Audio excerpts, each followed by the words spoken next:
Welcome to the Deadbeat Club. My name's Ava, and this here is Loki. There's his tail. This week on the Deadbeat Club, we are going to be talking about how to get interviewed on camera.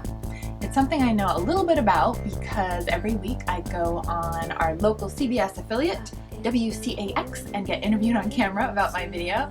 And also through my weekly video Stuck in Vermont, I interview a lot of people. So because I interview a lot of people and edit a lot of people, I know what works best in a video. And because there are so many cameras around nowadays and so many people are appearing on TV or on YouTube videos, I thought it might be helpful to have some tips on how to make the final cut. So number one is to speak in an animated fashion. When someone speaks in a monotone, if they speak like this, I'm really interesting, I'm really smart, I have a lot of wonderful things to say, wait till you hear them all, you're less likely to listen to that person because monotones just don't play well on TV. And so if someone says, hey, this event is really cool, that's probably going to be on the cutting room floor. But if someone says, hey, this event is really cool, that is probably going to make the edit, because someone who speaks in a fashion that is interesting to watch, whether they're using their hands a lot or speaking in a modulated way, that is just better TV. It's going to play better on air and it's going to make my final video cut. So if at all possible, if you're someone who's going to be appearing on television on a regular basis, work on your voice and try to have more animation because you will read better. My second tip, the thing is, when you're saying something and you're thinking, sometimes we do this thing, it's a natural human thing, you say and a lot.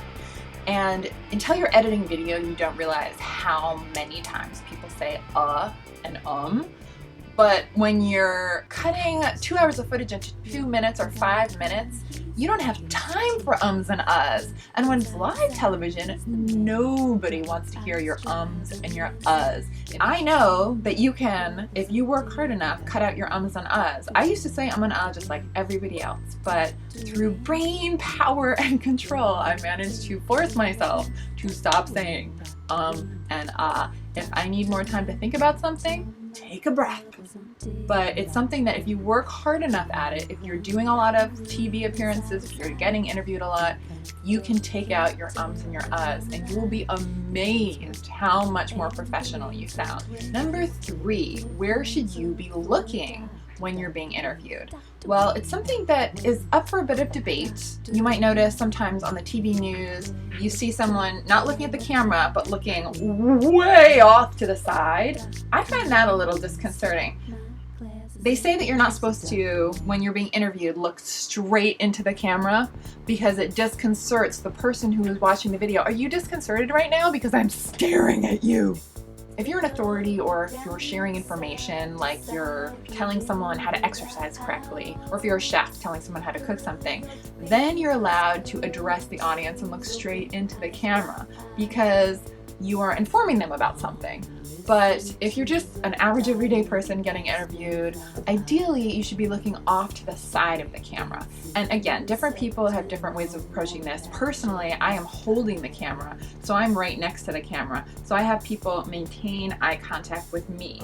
If someone's interviewing you, keep your focus on the interviewer.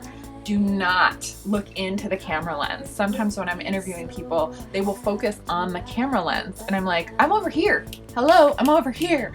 So make a concerted effort to focus on the interviewer, or you can ask, do you want me to look at you or into the camera lens? Generally, they're gonna say, look at me, look into my eyes.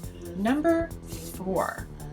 If you are being interviewed on live TV, chances are you have a very short segment. I'm on a show called The 30 on WCIX, and I have a 5-minute segment. 2 minutes of that goes to my video. That means about 3 minutes for me to talk. So if I have a long thought or something I want to share that involves a long story, there's just no point. There's just not a lot of time to say anything really meaningful or drawn out. Well, video is exactly the same way. I have 2 hours of footage. My video is 5 minutes long.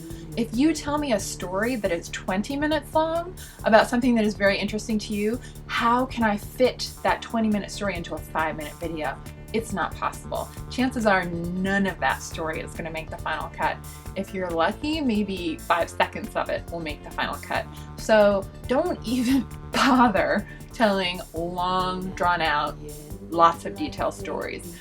Unfortunately, just the way the medium is, people have a short attention span. They're not going to watch a 20-minute video of you telling your big, long story.